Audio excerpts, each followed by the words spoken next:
Buenos días a todos. Mis compañeros y yo les vamos a hablar acerca del tobillo. Primero tenemos que saber que el tobillo está conformado por la tibia, el peroné, el astrágalo y el calcáneo, como lo vemos en la siguiente imagen.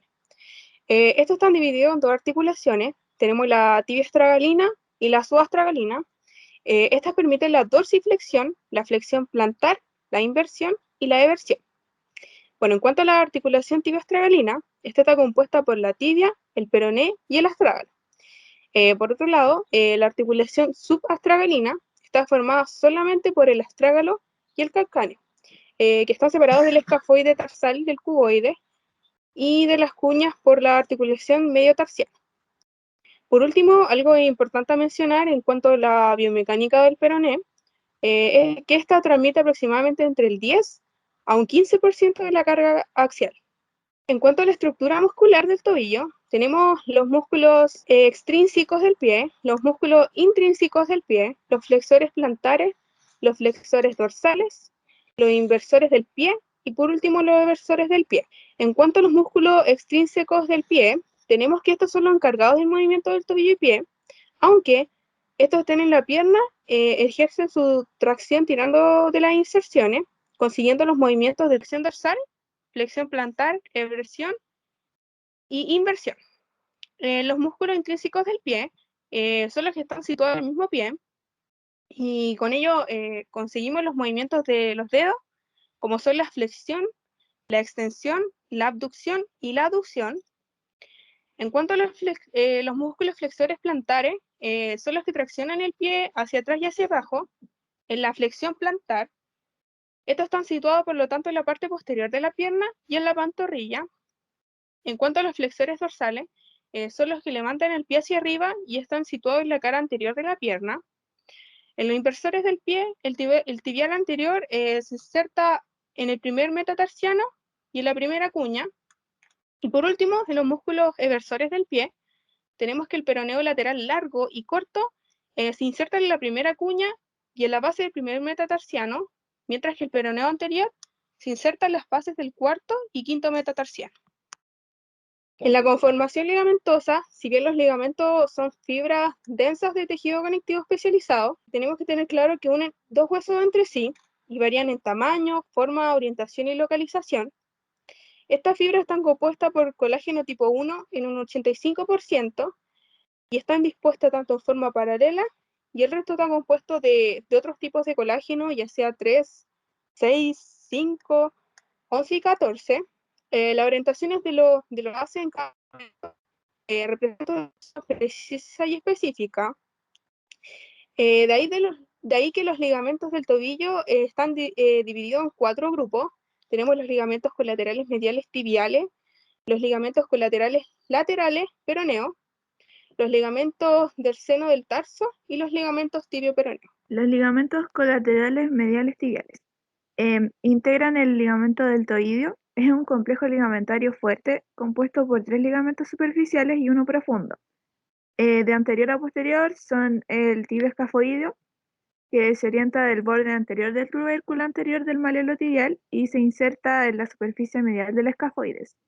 Es visible en un 55% de los pacientes y por lo general se valora de mejor forma en el plano coronal, ya que este sigue un trayecto oblicuo. En la flexión plantar hay un ángulo de 40 a 50 grados con cortes axiales para una mejor evaluación en ciertos casos. Luego tenemos el ligamento tibio spring, que se origina en la parte anterior del tubérculo anterior del malelo tibial y sus fibras se insertan en el fascículo superomedial del ligamento planto calcáneo escafoideo. El mejor plano para identificar este ligamento es el coronal. Luego tenemos el tibio calcáneo, que se origina en el tubérculo anterior del malelo tibial, desciende verticalmente y se inserta en el borde medial del sustentáculo del astrágalo. Se observa con mayor frecuencia que el tibio escafoideo y en el 88% de los pacientes se observa en el plano coronal.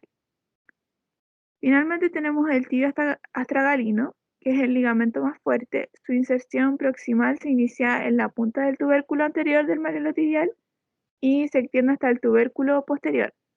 Se inserta en el tubérculo medial del astrágalo y las fibras posteriores son visibles en un 100% de los pacientes en un plano coronal. Los ligamentos colaterales laterales peroneos están constituidos por el ligamento peroneo astragalino anterior, que es el más débil. Se identifica como una banda delgada de 20 milímetros de largo y de 2 a 3 milímetros de grosor.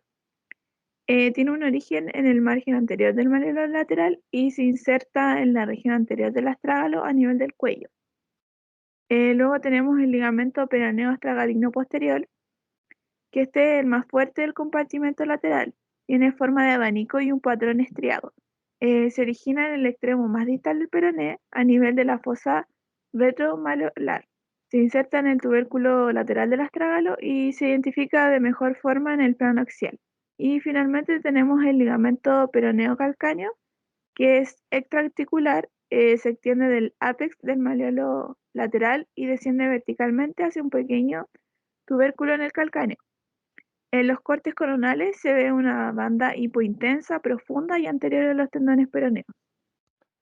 En los ligamentos del seno del terciano encontramos el ligamento cervical y el ligamento astragalo-calcáneo, los cuales se caracterizan por ser extracapulares. El ligamento cervical se origina en el cuello del astrágalo a nivel del tubérculo inferolateral y tiene una inserción en la superficie ventral y medial del calcáneo. Es un ligamento aplanado cuya función es limitar la inversión. El ligamento astrágalo-calcáneo es más pequeño e interno que el cervical. Está localizado entre los surcos del astrágalo y el calcáneo, como un tabique fino y oblicuo en los cortes coronales, teniendo un papel importante en la estabilidad de la articulación subastragalina. Ligamentos tibio-peroneos anterior y posterior. Estos se evalúan en los cortes axiales. Se ven como bandas cortas, una por la zona anterior y dos en la zona posterior. Estos, junto con los ligamentos intermalleolar y transverso, contribuyen a mantener la sindesmosis y las relaciones de la mortaja. A este conjunto se le denomina complejo ligamentario sindesmótico tibio-peroneo distal. Tendones del tobillo. La función de los tendones es transmitir el movimiento de forma pasiva de un músculo en contracción a un hueso o fascia. Están compuestos de fibras de colágeno, elastina y reticulina que les confieren la resistencia, elasticidad y el volumen. Las fibras de colágeno dominan la composición del tendón, son onduladas y están orientadas de forma paralela.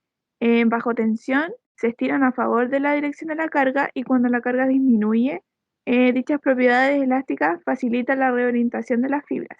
Los tendones del tobillo son 13, entre estos tenemos los extensores que ocupan el compartimento anterior y son el tendón tibial anterior, el extensor del primer dedo y el extensor común de los dedos.